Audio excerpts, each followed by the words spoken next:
Assalamualaikum warahmatullahi wabarakatuh. Apa kabar saudaraku semuanya?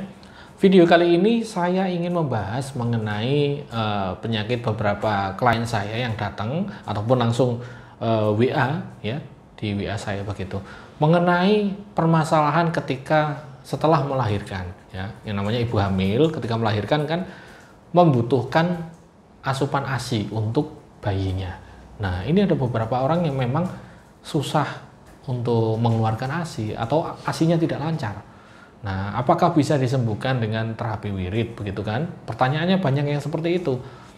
Nah, di dalam budaya Jawa pun ya, dalam budaya Jawa pun masalah ini mengenai ASI yang tidak lancar itu ada yang namanya mitosnya, ada yang pantangan makan-makannya apa begitu, ada seperti itu. Dan juga ada bagaimana cara solusinya agar tetap lancar. Ada doanya, kemudian ada yang bisa dilakukan, nah, seperti itu. Nah, salah satu klien saya yang unik ya adalah ketika anak pertama, begitu ya, anak pertama ASInya lancar, ya, ASInya lancar, bercerita kepada saya ASInya lancar sampai 2 tahun bahkan semacam itu. Nah, namun kalau untuk anak yang kedua ini menjadi masalah. Awalnya 1 hari itu lancar, tiba-tiba hari kedua ini mampet seperti itu, ya. Kemudian saya mengatakan sudah dilakukan apa bu? Gitu. Ternyata sudah mencoba untuk makan yang bergizi, ya. Kemudian mencoba konsultasi kepada dokter, ternyata tidak kunjung membuahkan hasil. Nah, kan kasihan bayinya dikasih susu formula, walaupun boleh, tapi lebih bagus kan ASI begitu. Nah, si ibu ini datang kepada saya, gimana caranya Ki? Gitu. Ternyata saya mencoba untuk mengobati menggunakan terapi wirid, alhamdulillah ada perubahan yang signifikan.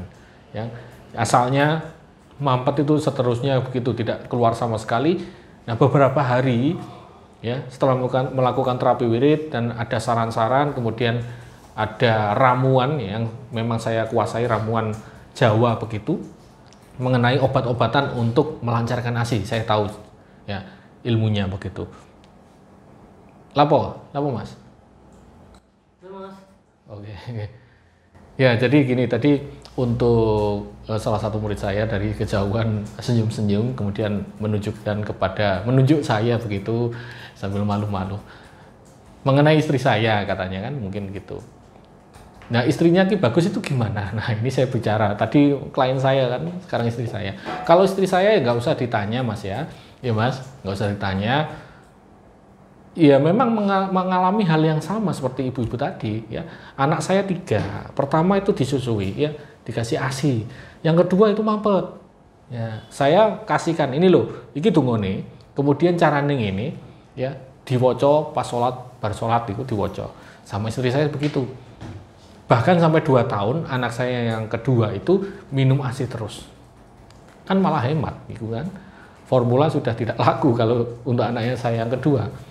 Karena istri saya setelah menggunakan wirid tersebut, menggunakan terapi begitu, menggunakan tasbih yang saya berikan, ada perubahan ya, sama halnya ketika tadi si klien saya yang mengatakan ASInya tidak lancar. Jadi intinya apa? Intinya adalah ketika seseorang ini menggunakan sesuatu yang positif, pasti akan ada dampaknya positif.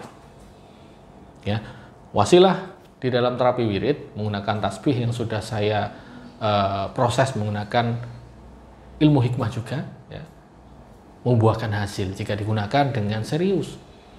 Untuk itu bagi teman-teman semuanya, baik para bapak-bapak ataupun ibu yang mempunyai masalah yang sama seperti yang saya ceritakan pada video kali ini, ya monggo, kalau ingin konsultasi kepada saya monggo ya, melalui WA boleh, melalui telepon juga boleh begitu.